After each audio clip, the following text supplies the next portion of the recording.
Sir, mutual fund কি? এটা কি নিরাপদ? ধরো তুমি 1,000 টাকা করে মাস গেলে জমাতে চাইছো কোনো একটা জায়গায়, কোনো বড় কোম্পানির শেয়ার কিনতে চাইছো 1,000 টাকা করে মাস গেলে জমি। কিন্তু তুমি একটা জিনিস বলো, 1,000 টাকা করে কি বড় কোম্পানির শেয়ার তুমি কিনতে পারবে?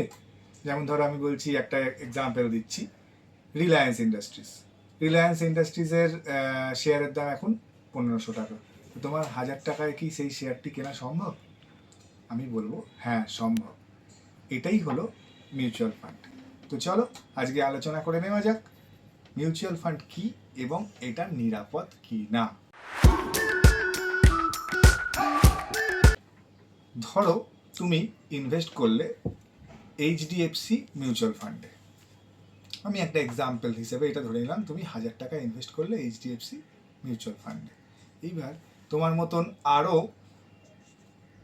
5 জন এই সেম 1,000 টাকা করে এইচডিএফসি মিউচুয়াল ফান্ডে ইনভেস্ট করলো। তাহলে এইচডিএফসি মিউচুয়াল ফান্ডের টোটাল ভ্যালু কত হলো? 5,000 টাকা। এই 5,000 টাকা এইচডিএফসি মিউচুয়াল ফান্ড কি করবে? আমি ধরে নিচ্ছি দুটো কোম্পানিতে এই মিউচুয়াল ফান্ডটি ইনভেস্ট করছে, একটা হচ্ছে রিলায়েন্স ইন্ডাস্ট্রিজ এবং আরেকটি হচ্ছে লার্সেন অ্যান্ড টার্বো, এলএনটি। রিলায়েন্স ইন্ডাস্ট্রিজের ভ্যালু হচ্ছে 1,500 টাকা আর লার্সেন অ্যান্ড টার্বোর ভ্যালু হচ্ছে 3,500 টাকা। তাহলে দুটো মিলিয়ে 5,000 টাকা সে ইনভেস্ট করলো এই দুটো কোম্পানিতে। এইবার এই দুটো কোম্পানির যে শেয়ারের ভ্যালু 5,000 টাকা, সেটাই এই 5 জনের মধ্যে ইউনিট ওয়াইজ ভাগ হবে এবং সেইখান থেকেই ক্যালকুলেট হবে এনএভি। এবার এখানে প্রশ্ন আসছে, স্যার এনএভি কি বা ন্যাভ কি? ন্যাভ হলো মিউচুয়াল ফান্ডের ভ্যালু ক্যালকুলেট করার একটা টার্ম বলা যেতে পারে।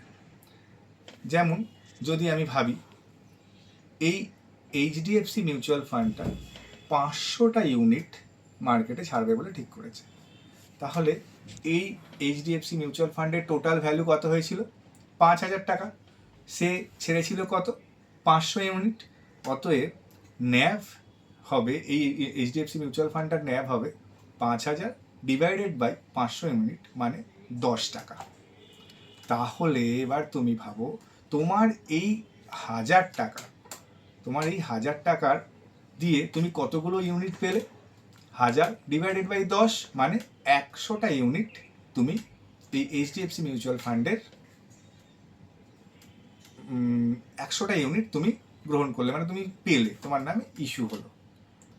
এইবার যখনই এই লার্সেন অ্যান্ড টার্বো এবং রিলায়েন্স ইন্ডাস্ট্রিজের শেয়ারের ভ্যালু বাড়বে, সাথে সাথে এইচডিএফসি মিউচুয়াল ফান্ডেরও ভ্যালুটা বাড়বে। যদি আমি ধরে নিচ্ছি 5,000 টাকাটা বেড়ে 6,000 টাকা, শেয়ারের দামও 6,000 টাকা বাড়লো, তার সাথে সাথে এইচডিএফসি মিউচুয়াল ফান্ডেরও ভ্যালু 6,000 টাকা বাড়লো, কিন্তু ইউনিট তো লিমিটেড, 500 ইউনিটই সে ছেড়েছে।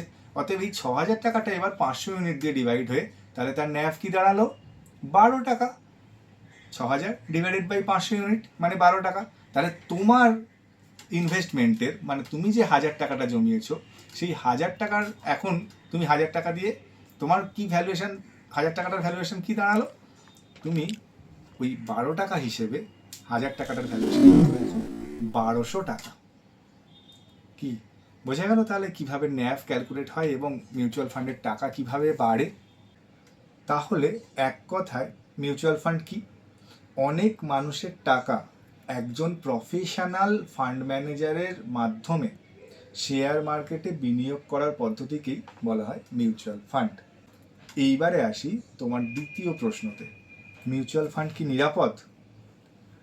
উত্তর হলো হ্যাঁ, মিউচুয়াল ফান্ড অবশ্যই নিরাপদ।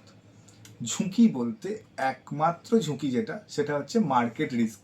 মানে এই যে আমি এর আগে এক্সাম্পলটা দিলাম যে রিলায়েন্স ইন্ডাস্ট্রিজ এবং এলএনটি, লার্সেন অ্যান্ড টার্বোর শেয়ারের ভ্যালু যদি বাড়ে, তাহলে তোমারও জমানো টাকার ভ্যালু বাড়বে।